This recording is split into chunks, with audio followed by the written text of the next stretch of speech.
Bismillah walhamdulillah wassalatu wassalamu ala Rasulillah wa ala alihi wa sahbihi wa mawalah.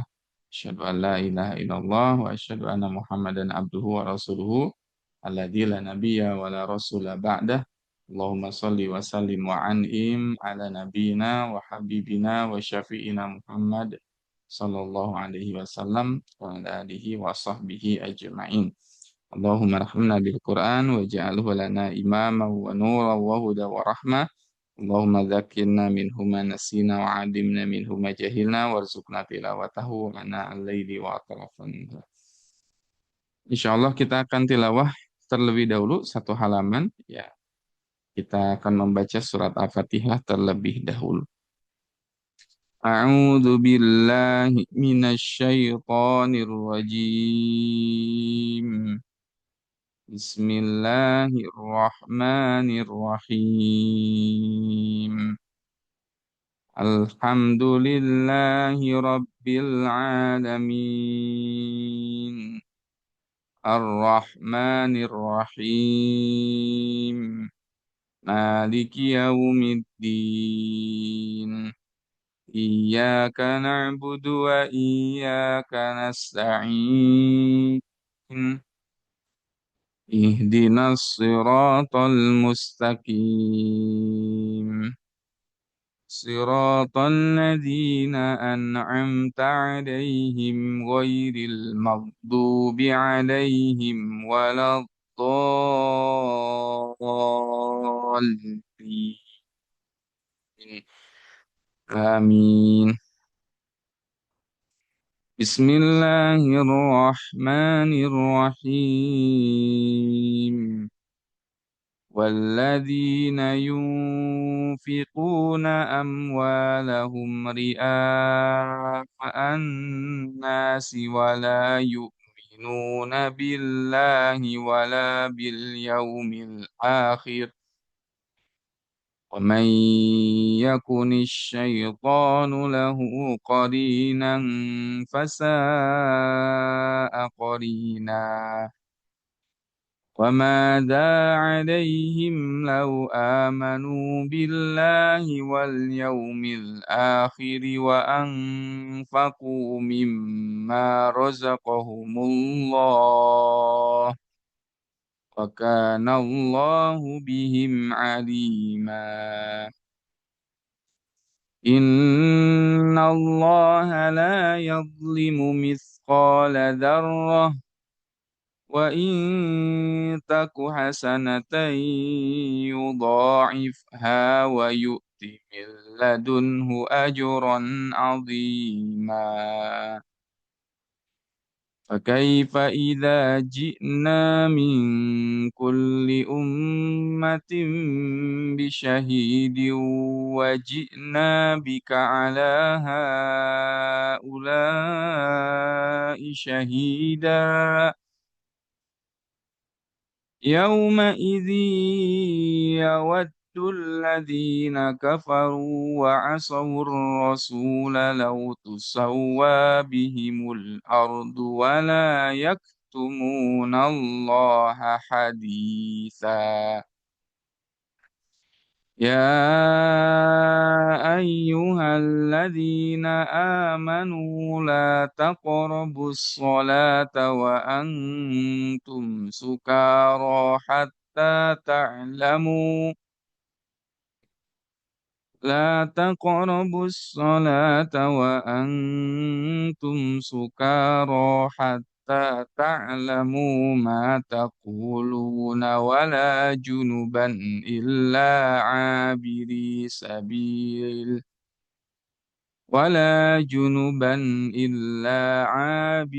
سبيل حتى تغتسلوا وإن كنتم مرضى أو على سفر أو جاء أحد منكم من الغائط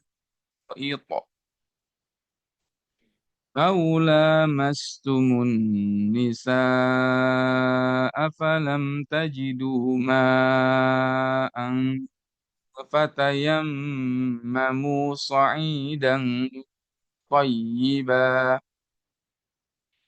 فامسحوا بوجوهكم وأيديكم إن الله كان عفوا غفورا ألم تر إلى الذين أوتوا نصيبا من الكتاب يشترون الضلالة ويريدون أن تضلوا السبيل صدق الله العظيم صدق الله العظيم وصدق رسوله الكريم ونحن على ذلك من الشاهدين سمعنا وأطعنا غفرانك ربنا وإليك المصير سمعنا وأطعنا غفرانك ربنا وإليك المصير. Alhamdulillah ya Bunda Bang Kakak sekalian, insya Allah malam hari ini kita akan belajar surat An-Nisa halaman 85 ayat 38 ya. Allah Subhanahu wa taala berfirman, A'udzu billahi minasyaitonir rajim. Bismillahirrahmanirrahim. وَالَّذِينَ يُنْفِقُونَ أَمْوَالَهُمْ رِئَاءَ النَّاسِ. Dan adapun orang-orang yang menginfakkan hartanya ria'an nas. Mereka itu infaknya dengan riya. Ya. Ada orang-orang yang kata Allah sendiri nanti akan ada manusia yang berinfak, tapi infaknya itu dalam rangka riya. Ingin dipuji oleh manusia, ingin dilihat oleh orang lain, ingin dipuji oleh manusia. Dan berkaitan dengan amal yang dilakukan karena riya, itu sangat dibenci oleh Allah Subhanahu wa taala. Amal yang dilakukan karena riya itu sangat dibenci oleh Allah Subhanahu wa taala. Kenapa sangat dibenci? Bahkan disebutkan bahwasannya riya itu termasuk syirkul asghar. Syirik ya, termasuk bagian dari syirik. Kenapa orang yang riya itu digolongkan menjadi orang yang syirik? Karena mereka melakukan amal bukan karena Allah Subhanahu wa taala, tetapi melakukan amal karena ingin dilihat oleh manusia. Sehingga orang-orang yang riya itu nanti di hari kiamat tidak akan mendapatkan pahala dari amalan yang dia lakukan. Di dalam Al-Qur'an dijelaskan atau digambarkan mereka yang melakukan amal karena riya seperti orang yang yahsabuhu dhama'anu ma,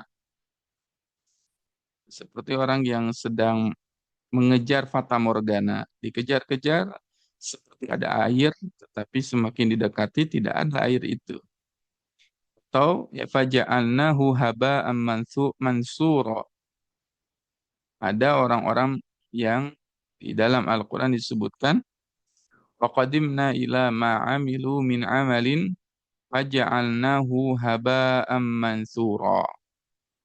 Waqadimna ila ma 'amilu min 'amalin. Kami akan datangkan semua amal-amalnya terhadap apa yang pernah mereka lakukan itu. Faja'alnahu haba'am mansura.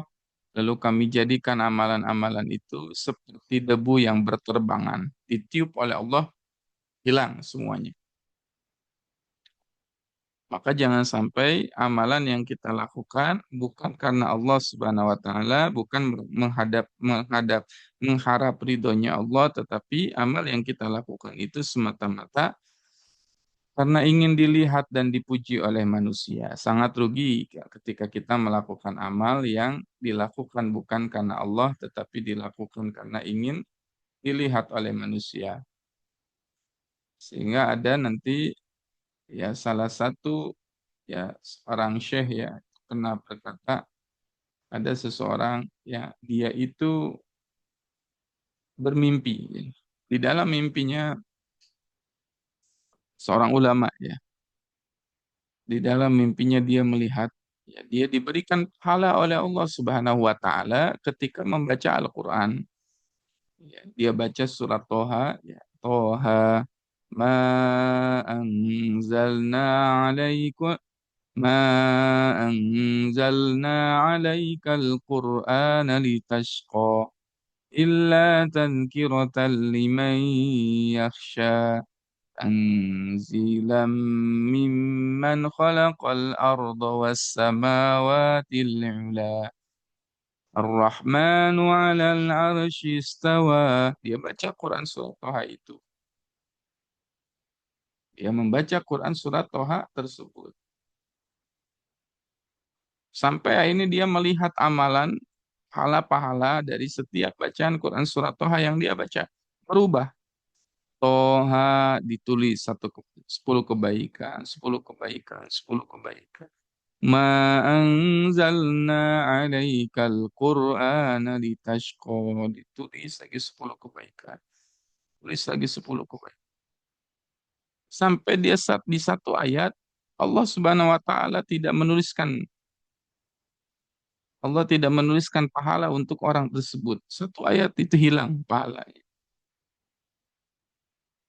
Sampai laki-laki ini bertanya kepada Allah Subhanahu wa taala, Kenapa? Kenapa saya tidak dituliskan dan saya tidak mendapatkan pahala dari bacaan Al-Quran yang saya baca ini?"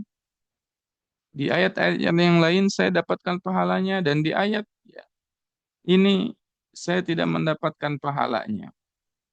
Apa jawaban dari Allah Subhanahu wa taala? Tarfa'u sautik, engkau meninggikan suaramu ketika membaca Al-Qur'an, tetapi ketika meninggikan suaramu itu bukan untuk menghadap Allah, bukan untuk mengharap pahala dari Allah, tetapi kamu meninggikan suaramu untuk dilihat sebagai orang yang suaranya indah, dilihat oleh orang sebagai sosok yang fasih dalam membaca Al-Quran. Pengen dipuji sama manusia sehingga akhirnya bacaan Al-Qurannya hilang. Bacaan Al-Qurannya tidak dicatat oleh Allah Subhanahu wa taala. Wa iya'udzubillahi min dzalik. Mudah-mudahan ya kita semua tidak digolongkan menjadi manusia-manusia yang dihilangkan oleh Allah Subhanahu wa taala pahalanya. Wabil khusus kita belajar setiap hari, mengkaji Al-Quran setiap hari. Jangan sampai ini nanti di akhirat menjadi hilang bersebab riya atau aktivitas amal ya bernama riya sehingga amalan kita itu menjadi musnah. Nauzubillahi min dzalik. Ya gara-gara meninggikan suara irfa'us saut, meninggikan suara karena ingin dilihat sebagai orang yang dianggap alim, dianggap orang ini bacaannya merdu dan sebagainya, itu hati-hati termasuk saya sama-sama yang mengajar Al-Quran ini bisa jadi naudzubillahi min dalik summa naudzubillahi min dalik Allahumma taqabbal minna innaka antas samiul alim. Capek-capek ya setiap hari ngajarin Al-Quran, belajar tadabbur Al-Quran, mengajarkan tadabbur Al-Quran, tetapi ternyata tidak ada satupun yang diterima oleh Allah Subhanahu wa taala. Karena apa? Karena ketika mengajarnya bukan tidak ikhlas karena Allah Subhanahu wa taala, tetapi mengajarnya ingin mendapatkan ya pujian dari manusia yang lain, ingin mendapatkan ya sanjungan dari orang lain, ingin mendapatkan hal-hal yang tidak ada kaitannya ya, dengan apa yang kita harapkan dari Allah Subhanahu wa taala. Ya. Jadi hati-hati dengan yang namanya riya termasuk dalam bab infak. Ya, karena di sini amalannya spesifik disebutkan oleh Allah, walladzina yunfiquna amwalahum ria'an nas. Dan adapun orang-orang yang menginfakkan hartanya di jalan Allah tetapi dia riya, ingin dilihat oleh manusia. Nah, kenapa seseorang itu bisa melakukan amal akan tetapi melakukan amalnya itu ria? Ya. Kenapa bisa terjadi hal yang demikian? Jawabannya tidak lain dan tidak bukan karena orang-orang yang ria itu wala yu'minuna billahi wala bil yaumil akhir, mereka itu tidak beriman kepada Allah dan tidak beriman terhadap hari akhir. Orang yang melakukan amal ya bukan karena Allah ingin mendapatkan pujian, ingin mendapatkan sanjungan dari manusia, maka mereka melakukan amal bukan karena Allah tetapi tidak beriman kepada Allah dan tidak beriman kepada hari akhir. Wa may yakuni syaitanu lahu qarinan fasa'a qarina. Dan barang siapa yang menjadikan setan sebagai temannya, qarin ya, sebagai qarin. Qarin itu artinya teman dekat ya. Sehingga di dalam surat Qaf ya, setiap manusia itu memiliki qarin. Qala qarinuhu rabbana ma atghaytuh walakin kana fi dhalalin ba'id. Qala la takhtasimu ladayya wa qad qaddamtu ilaikum bil wa'id ma yubaddalul qaul ladayya wa ma ana bidhallamin lil 'abid.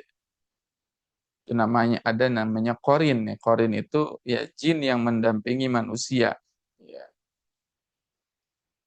Nah, barang siapa yang menjadikan setan sebagai teman dekatnya, fasa aqarina, maka itu adalah seburuk-buruk teman.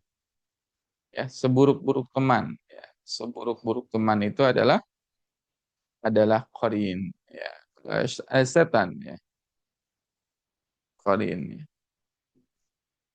Dan siapapun yang menjadikan setan sebagai teman dekatnya, itulah seburuk-buruk ya, teman dekat. Ya, kenapa? Karena setan itu adalah aduwwu mubin, musuh yang nyata bagi kamu. Musuh yang nyata bagimu. Sehingga di dalam surat ya, An-Nisa ayat 39 Allah kemudian menjelaskan wa madza 'alaihim law amanu billahi wal yaumil akhir wa anfaqu mimma razaqahumullah wa kana Allahu bihim 'alima. Wa madza 'alaihim, dan apa beratnya bagi mereka untuk seandainya mereka itu amanu billah, beriman kepada Allah, wal yaumil akhir, dan beriman kepada hari akhir, wa anfaqu mimma razaqahumullah, dan mereka selalu menginfakkan harta di jalan Allah Subhanahu wa taala. Wa kana Allahu bihim alima, dan Allah Subhanahu wa taala ya, sangat mengetahui. Ya, kasarnya Allah berbicara di ayat ini, kenapa ya kamu melakukan amal bukan untukku, ya bukan untuk ingat terhadap hari akhir, padahal melakukan amal ya baik kamu ria maupun tidak ria, ya apa sulitnya kata Allah ketika kamu melakukan sebuah amal itu mutlak mengharapkan ridhonya Allah, tidak mau ya dianggap sebagai orang yang ya katakanlah ingin mendapatkan label orang dermawan, ya ingin mendapatkan penilaian dari manusia sebagai orang yang saleh, ya, dia mutlak melakukan ibadah hanya untuk Allah Subhanahu wa taala, mencari ridha Allah. Ya, mencari ridha Allah. Dan sadarilah ketika seseorang itu ikhlas beramal karena Allah Subhanahu wa taala, Allah akan memberikan pahala yang sangat banyak, dan Allah mengetahui setiap amalan yang dilakukan oleh seorang manusia. Sampai Allah tegaskan wa kanallahu bihim alima, sesungguhnya ya Allah itu sangatlah mengetahui apa yang kita lakukan berupa amalan, yang kita lakukan berupa infak kita, amal soleh kita, ibadah kita, semuanya itu Allah tahu. Semuanya itu Allah tahu. Karena Allah punya sifat al-alim, Allah punya sifat aliman, maka di dalam ayat 40-nya Allah berfirman, "Innallaha la yadhlimu mithqala dzarrah wa in taku hasanatan yudha'ifha wa yu'ti min ladunhu ajran 'azima." Innallaha la yadhlimu mithqala dzarrah. Sesungguhnya Allah itu tidak mungkin ya, mendolimi seseorang. Perhatikan kalimatnya. La yadlim. Selama-lamanya Allah tidak akan berbuat zalim atau menyakiti manusia mithqala dzarrah. Meski hanya setitik atom saja. Jadi mustahil Allah, ya, dalam artian mustahil Allah itu memberikan ya, atau menzalimi manusia. Ya, innallaha la yadlimu misqala dzarrah. Ya. Sesungguhnya Allah tidak mungkin menzalimi manusia. Dan ini keyakinan akidah yang mesti kita tanamkan, bahwasanya nggak mungkin Allah itu mau menzalimi manusia. Mustahil Allah Subhanahu wa taala berlaku zalim terhadap hamba-hambanya dengan cara tanda petik ya menimpakan ya sesuatu yang buruk kepada manusia itu. Lalu kenapa Ustadz ada manusia yang diuji oleh Allah Subhanahu wa taala dengan berbagai macam musibah. Kenapa ada manusia-manusia yang diuji oleh Allah dengan berbagai macam ujian-ujian dan seakan keburukan-keburukan yang terjadi. Maka jawabannya tidak lain dan tidak bukan ya, di dalam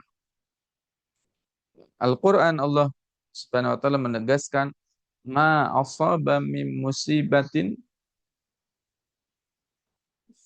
ma asaba min musibatin wala fi anfusikum illa fi kitab ma asaba min hasanatin faminallah. Kebaikan apapun ya, apa-apa yang menimpa berupa kebaikan kepada kalian faminallah, itu datangnya dari Allah. Wa ma asabaka min sayyi'atin famin nafsik. Dan apapun ya keburukan yang datang padamu famin nafsik, itu datangnya dari diri sendiri. Datangnya dari diri sendiri. Jadi kalaupun seseorang hari ini mengalami kesulitan-kesulitan, walaupun seseorang mengalami yang namanya ujian-ujian, bisa jadi ujian itu pun datangnya bukan dari Allah, tetapi ujian-ujian itu datangnya dari kita sendiri yang mengundangnya. Kita sendiri yang mengundangnya. Atau yang disebut sebagai kezaliman kita sendirilah yang menyebabkan dosa-dosa itu datang, kemudian dari dosa-dosa itu datang, kesulitan itu menjadi hadir dalam kehidupan kita. Ya. Nah, sejatinya Allah tidak mau memberikan keburukan kepada seseorang, dan disebutkan di dalam Al-Quran wa kana bil mu'minina rahima. Sesungguhnya Allah itu terhadap orang yang beriman itu sangat penyayang. Wa kana bil mu'minina rahim. Sesungguhnya Allah itu terhadap orang yang beriman itu sangat sayang, ya sangat cinta. Ya. Adapun keburukan itu terjadi karena kita sendiri yang mengundangnya. Ya. Kita sendirilah yang mengundang.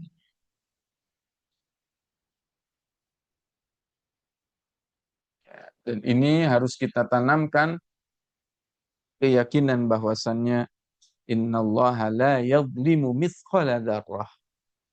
Allah tidak akan menzalimi seseorang meskipun mithqala dzarratin, sebesar atau setitik atom ya.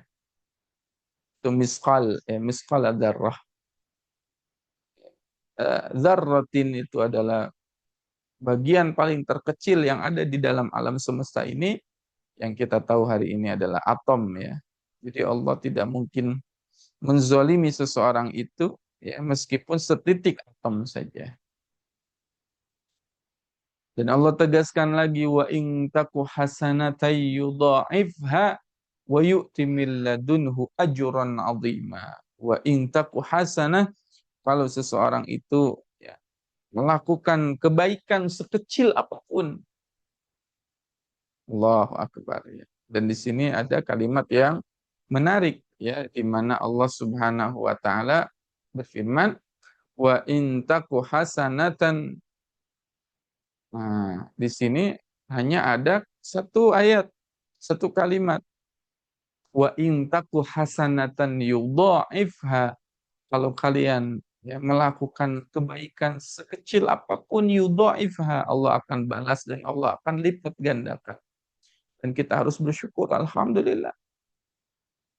Di ayat ini tidak ada lanjutan ayatnya. Biasanya Allah berfirman, ya, ayat-ayat yang lain, contohnya la in syakartum la azidannakum wa la in kafartum inna adzabi lasyadid.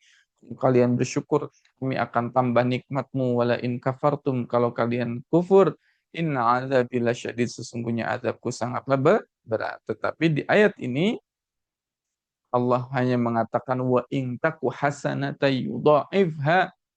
Kalau kamu melakukan kebaikan, yudha'ifha, kamu akan digandakan kebaikan itu, wa yu'ti min ladunhu ajran 'azima, dan kalian akan didatangkan, diberikan, dikasih min ladunhu, dari sisi Allah Subhanahu wa taala, sesuatu pemberian yang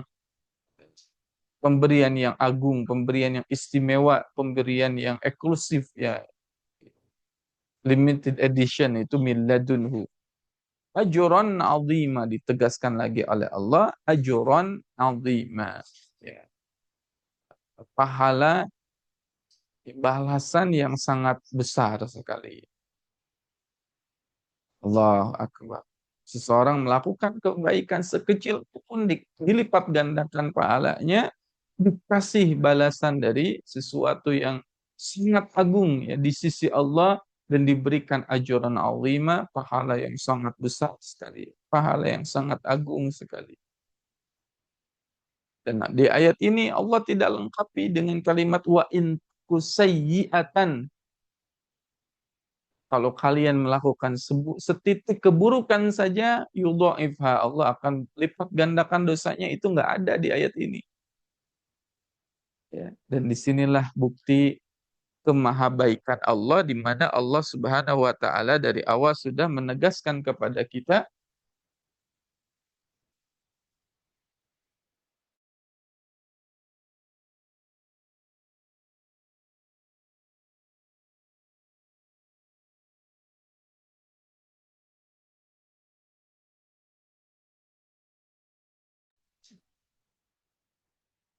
ya, di mana di awalnya tadi Allah mengatakan innallaha la yadlimu mithqala dzarrah. Allah nggak mau, ya, Allah tidak mau memberikan, ya,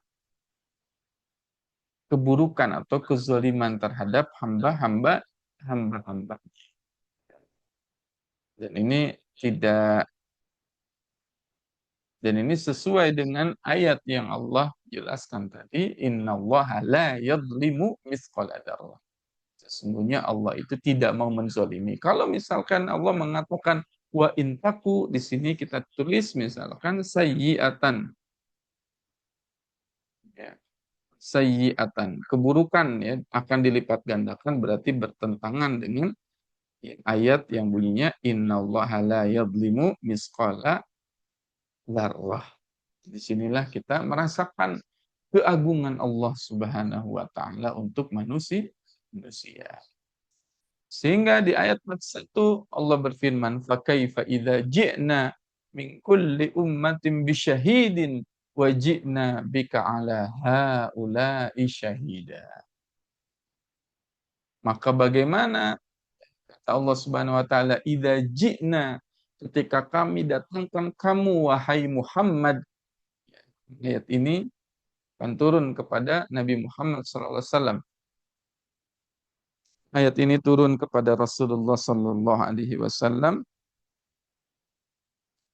sehingga Nabi Shallallahu Alaihi Wasallam ya, tertegun sekali ketika ayat ini tuh turun.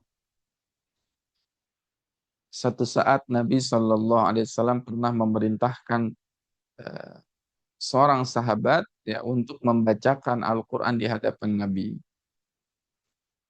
Dipanggillah sahabat itu, wahai fulan, kata Nabi Shallallahu Alaihi Wasallam, tolong bacakan Al-Quran di hadapanku.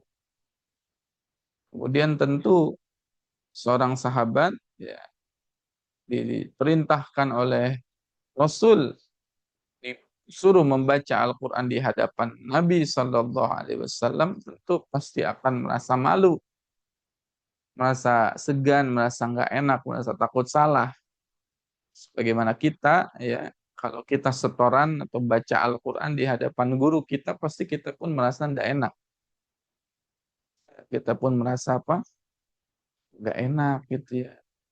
Merasa, ya, wahai guru, engkau lah yang lebih mahir bacaan Al-Quran ini daripada saya. Bacaan Quran ini banyak yang belepotan, banyak yang salah, banyak yang keliru. Kira-kira seperti itulah perasaan seorang sahabat. Jadi ketika diperintahkan oleh Nabi, ya, Iqra, ya, bacakanlah Al-Quran untukku. Ya, Iqra, kata sahabat tadi, aku akan membacanya padahal Al-Quran itu turun untuk engkau. Apa jawaban dari Nabi? Sesungguhnya saya ini sangat mencintai mendengarkan bacaan Al-Quran dari orang lain. Dari ayat 41 Quran surat An-Nisa, kita pun belajar bahwasannya bukan selevel Rasulullah SAW saja sangat mencintai mendengar bacaan dari para sahabat atau bacaan Al-Quran dari orang lain. Dan ini yang selalu saya gaungkan, bahwasannya kita ya tentunya sebagai kaum muslimin harus bersemangat ya dan harus memiliki agenda mendengarkan bacaan Al-Quran dari orang lain. Bahkan Nabi pun melakukan itu.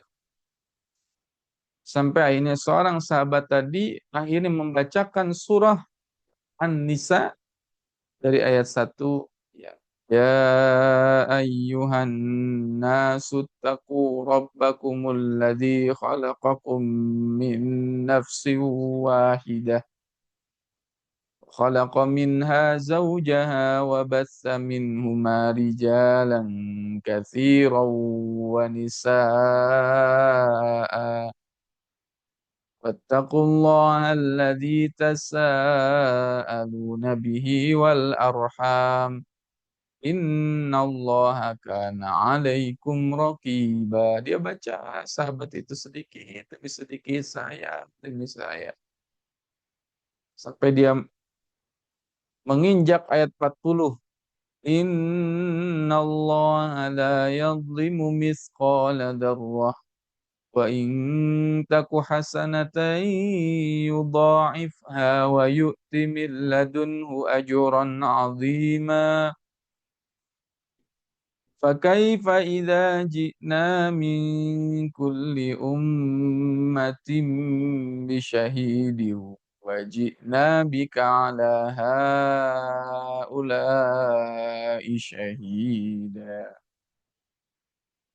يومئذ يود الذين كفروا وعصوا الرسول لو تسوى بهم الأرض ولا يكتمون الله حديثا فإذا رأيناه قدرفان.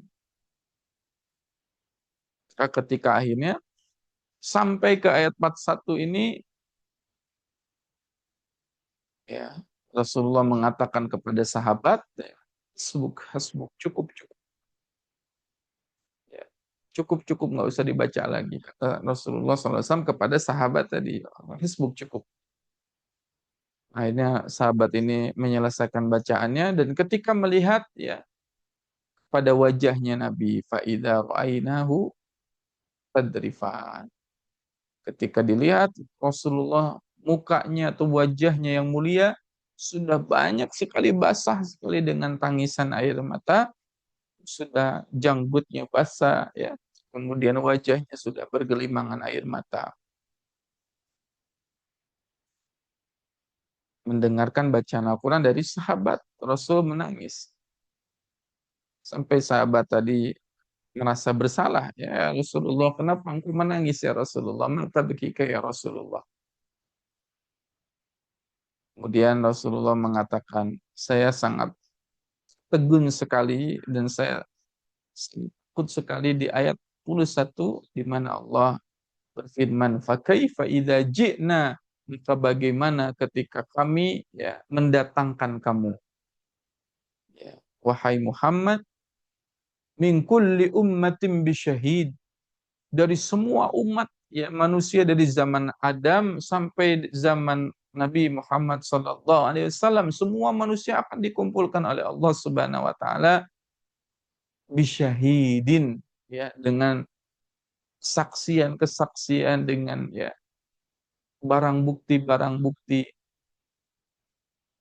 para saksi-saksi ahli, ya. Semuanya akan bersaksi.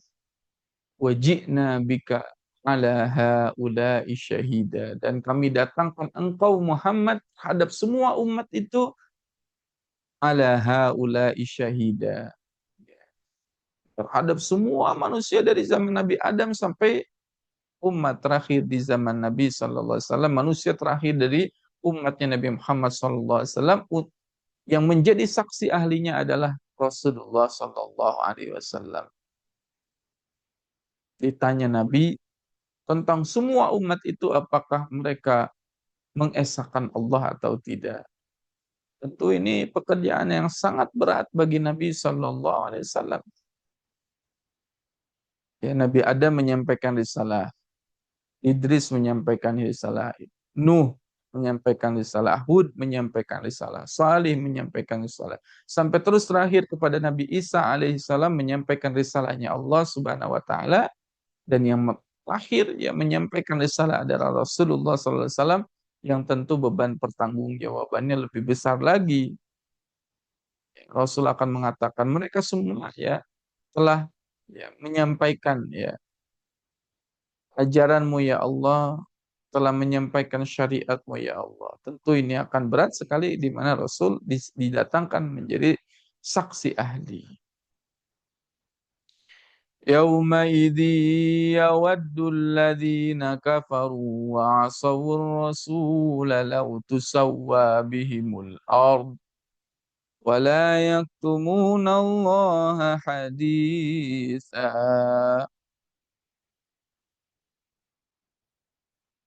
Yauma idzi yawaddul ladzina kafaru wa asawur rasul. Pada hari itu, pada hari kiamat. Yawaddul ladzina kafaru wa asawur rasul. Mereka orang-orang yang kafir dan mendurhakai Rasul, mereka sangat berangan-angan, sangat menginginkan lau tusawwa bihimul ard, seandainya mereka itu dijadikan tanah saja. Allahu Akbar. Kami minta ya Allah, kenapa saya dulu lebih baik dijadikan tanah saja.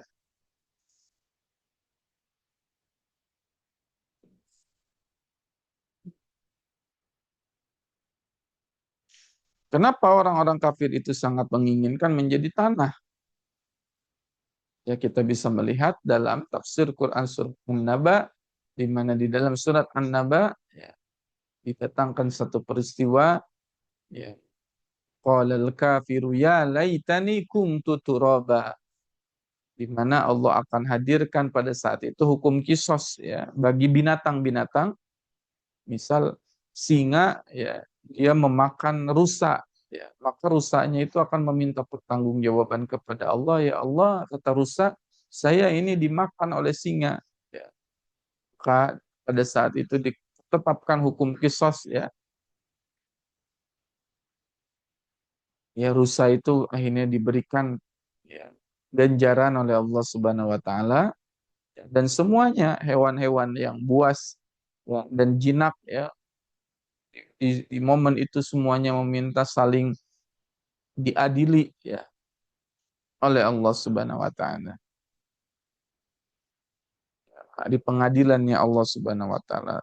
Setelah tunai semuanya, maka Allah jadikan semuanya binatang-binatang dan tumbuhan-tumbuhan dan makhluk-makhluk hidup yang lain, kecuali manusia dijadikan tanah semua. Mereka akhirnya dijadikan tanah semuanya. Sehingga muncullah penyesalan dalam Quran surat An-Naba, walal kafiru ya laitani kuntu turaba. Karena orang kafir melihat peristiwa itu di hadapan mereka, betapa enaknya ya mereka setelah dikisos oleh Allah, dipertanggungjawabkan, udah dijadikan tanah kembali, sedangkan manusia tidak seperti itu. Bukan harus terus mempertanggungjawabkan sampai ya, masuk ke dalam nerakanya Allah Subhanahu wa taala.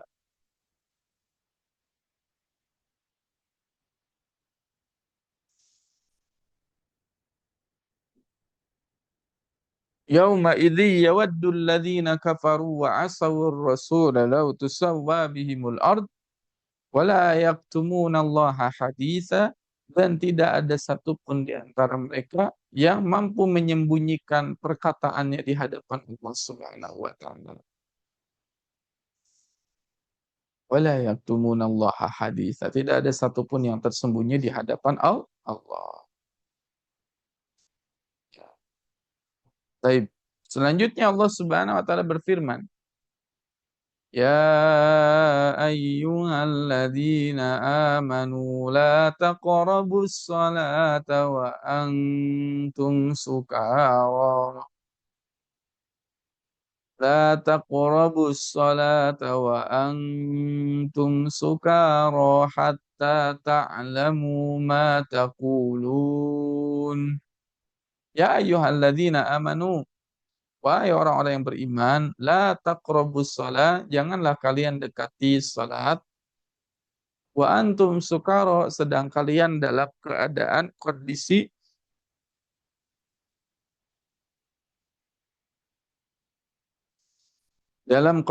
kalian itu mabuk. Kalau kita lihat, memang tahapan dari penurunan ayat-ayat yang berkaitan dengan khamr, minuman keras itu bertahap, ya, tidak langsung secara mutlak, ya. Jadi sedikit sedikit sedikit sedikit kurang kurang kurang kurangi sampai akhirnya apal haram.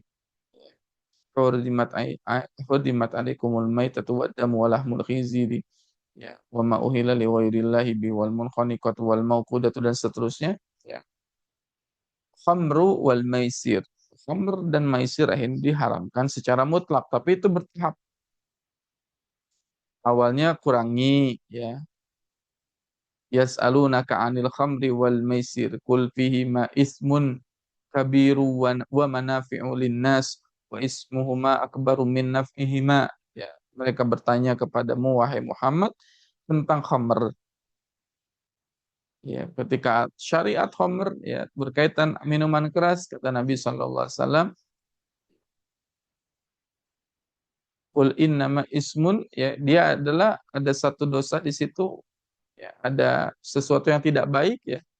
Wa manafi'u linnas, juga ada manfaatnya bagi manusia. Ya, tidak menutup kemungkinan khamr pun ada manfaatnya tanda petik, ya, untuk manusia. Contohnya di daerah-daerah dingin, di mana mereka menghangatkan badan, ya, dengan khamr itu. Tapi kata Allah, wa ismuhuma akbaru min naf'ihima, tetapi dosanya lebih banyak dibandingkan manfaatnya. Ya, pada saat itu tinggalin kalau bisa gitu. Tahapan kedua terus naik sampai akhirnya di ayat ini, wa in kuntum la taqrabus salata wa antum sukara hatta ta'lamu junuban hatta ta'lamu ma taqulun. Janganlah kalian mendekati salat wa antum sukara, sedang kalian itu sedang dalam keadaan mabuk. Jadi dulu pernah ada kejadian para sahabat, ya, pada saat khamr belum diharamkan secara mutlak, itu sebelum masuk waktu sholat mereka kan di rumah minum dulu gitu, ya. Ketika waktu sholat datang, ya, karena belum sadar, ya, kesadarannya belum kembali 100%, mereka sholat sehingga ngaco sholatnya. Sholat orang yang mabuk. Orang yang mabuk itu kan tidak bisa berpikir secara jernih, sehingga akhirnya Allah larang, Allah haramkan.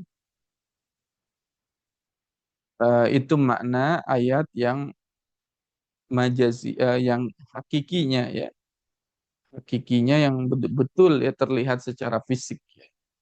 Tapi kalau ayat ini kita maknai, termasuk di dalamnya la taqrabus sholata wa antum sukara. Janganlah kalian itu melaksanakan sholat dalam keadaan kamu itu tidak mengerti apa yang kamu baca. Itulah yang disebut sholat orang yang mabuk ya. Maka kita harus tingkatkan kualitas sholat kita. Jangan sampai kita seperti orang yang sholatnya mabuk. Bagaimana kondisi orang sholat orang yang mabuk? Mereka tidak mengerti apa yang dibaca di dalam sholat. Ya. Contoh ketika kita mengucapkan Sami Allahu liman hamidah. Nah, itu sudah hafal belum begitu? Sudah paham belum? Ya terkait dengan apa makna dari Sami Allahu liman hamidah. Atau ketika kita membaca ya Allahu akbar kabira walhamdulillahi katsira subhanallahi bukratan wa asila. Nah, sudah hafal belum? Sudah paham belum itu? Ketika kita baca at-tahiyatul mubarakatus salawatut thayyibatul lillah. Sudah mengerti belum apa yang kita ucapkan dalam salat itu? Jangan-jangan ya kita belum mengerti apa yang diucapkan di dalam salat. Itu namanya salat yang sukara. Sehingga alhamdulillah kita juga berusaha yang menghadirkan program-program khusus untuk supaya kita itu memahami ya salat kita ya. Dengan hadirnya ya program Tadabbur Salat Khusyuk, sebetulnya saya sangat terinspirasi dari ayat 23 Quran surat Nisa ini ya. Jangan sampai kita bertahun-tahun salat tetapi kita tidak mengerti apa yang kita baca dan apa yang kita lakukan dari setiap gerakan dan bacaan kita di dalam salat. Ya, itu ya. Pentingnya kita memahami apa yang kita baca di dalam salat. Wala junuban illa abiri sabilin hatta tagtasilu. Dan jangan pula seseorang itu ya, menghampiri masjid ketika kamu dalam keadaan junub illa abiri sabilin hatta tagtasilu, kecuali cuman lewat doang ya, numpang lewat gitu ya di masjid, hatta tagtasilu sampai kalian mandi. Ya, jadi orang yang junub tidak boleh masuk ke dalam masjid, sekaligus orang yang junub tidak boleh membaca Al-Quran. Memegang Al-Quran, membawa Al-Quran. Sampai dia mandi.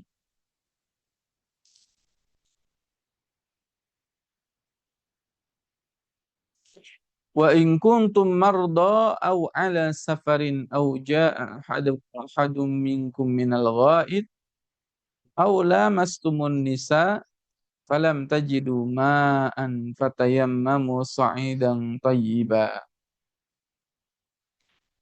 Dan jika di antara kalian itu marda, sedang dalam kondisi sakit, au ala safarin, atau dalam keadaan safar, au jaa ahadum minkum minal ghaid, atau kalian itu datang sehabis al-ghaid, menyelesaikan buang air ya. Au lamastumun nisa, atau setelah berhubungan antara suami dan istri. Au lamastumun nisa.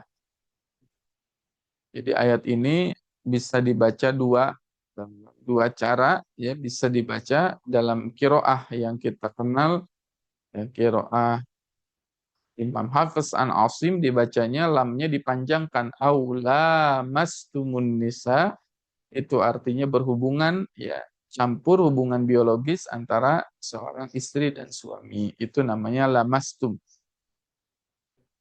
Atau ayat ini juga bisa dibaca lamnya dipendekkan dengan kalimat au lamastumun nisa, atau artinya lamastumun nisa bermakna menyentuh secara fisik ya. Ketika seorang salat ya, makanya ada beberapa kelompok yang mengatakan menyentuh wanita itu hukumnya batal ya wudunya ketika menyentuh wanita. Kenapa? Berdasarkan ayat ini yang dibaca dalam kiroah imam yang lain atau kiroah riwayat yang lain, bahwasannya yang dimaksud ayat ini aula mastumun nisa, atau kamu menyentuh wanita mau dalam keadaan berhubungan atau tidak, itu harus mengulangi wudunya. Jadi ada dua fikih ya. Bisa dimaknai aula mastumun nisa itu bermakna adalah hubungan antara suami istri campur begitu biologis, atau juga bisa dimaknai aula mastumun nisa menyentuh wanita atau istri ketika kan sholat sudah berwudu itu batal wudunya. Dua-duanya ada dalil yang menyatakan itu ya terkait dengan hukum berwudu menyentuh pasangan. Ada yang membatalkan, ada yang tidak membatalkan. Yang tidak membatalkan membaca kiroat aula mastumun nisa tidak batal wudu selama tidak bercampur. Yang membatalkan ya dia membaca kiroat au lamastumun nisa menyentuh wanita dengan cara langsung meskipun tidak berhubungan, meskipun tidak ada syahwat tetap harus wudu. Ustadz kok bisa dua seperti itu? Nah, itulah indahnya Islam. Sehingga dengan dua hal ini akhirnya fikih itu menjadi luas dan fikih itu menjadi meringankan kita. Nah, contohnya apa praktek pelaksanaannya ketika tawaf di Masjidil Haram. Itu kan rasanya mustahil, sulit sekali diatur tidak bersentuhan antara seorang laki-laki dan perempuan yang bukan mahram.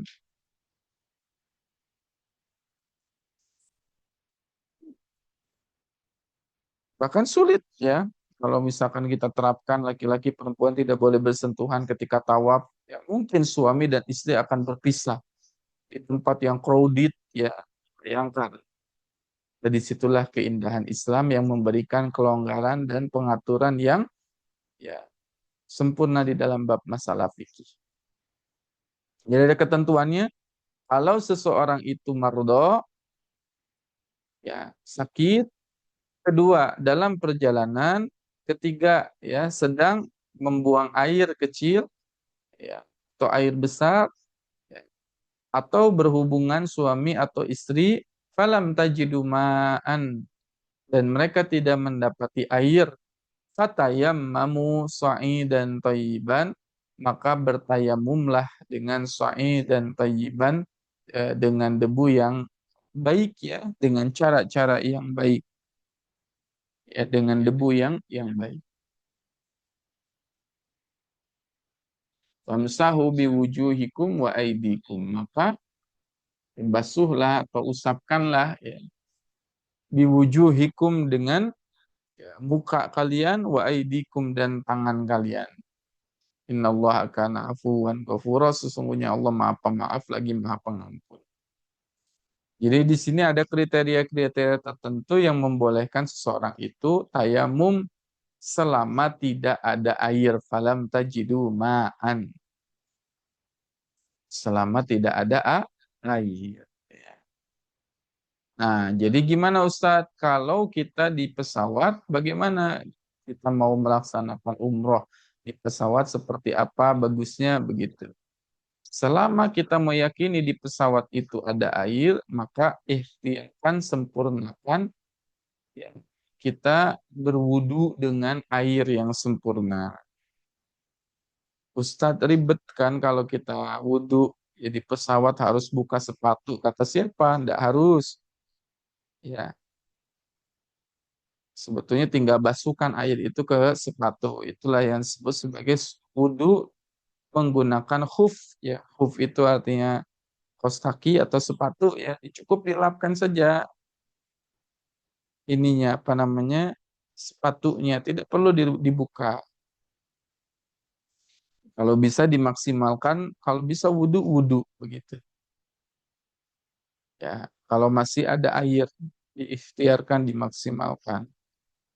Termasuk saya sendiri, saya sendiri berpendapat ya dalam bab ya di Masjidil Haram atau ketika tawaf, ketika seseorang batal wudhu, seringkali ada yang mengajarkan berwudhu menggunakan spray. Ya, suka ada pakai spray gitu. Nah, bagi saya pribadi, selama masih ada air di lingkungan Masjidil Haram, lebih baik kita wudhu saja untuk menjaga kehati-hatian. Dan sekarang di toilet di Masjidil Haram itu sudah banyak, termasuk untuk akhwat ya, untuk ibu-ibu, untuk bapak-bapak pun banyak ya toilet di Masjidil Haram sekarang. Jadi kalau tawaf batal, melipir dulu aja. Atau tugasnya mutawif atau tugasnya tour leader untuk membimbing mereka wudhu terlebih dahulu sampai selesai putaran tawaf. Ya. Jadi diusahakan, diikhtiarkan sekali, jangan pakai spray, gitu ya. Jangan pakai spray. Itu pendapat menurut pandangan saya begitu ya. Walaupun ayah bunda, oh saya Ustadz boleh kok gini-gini, silakan.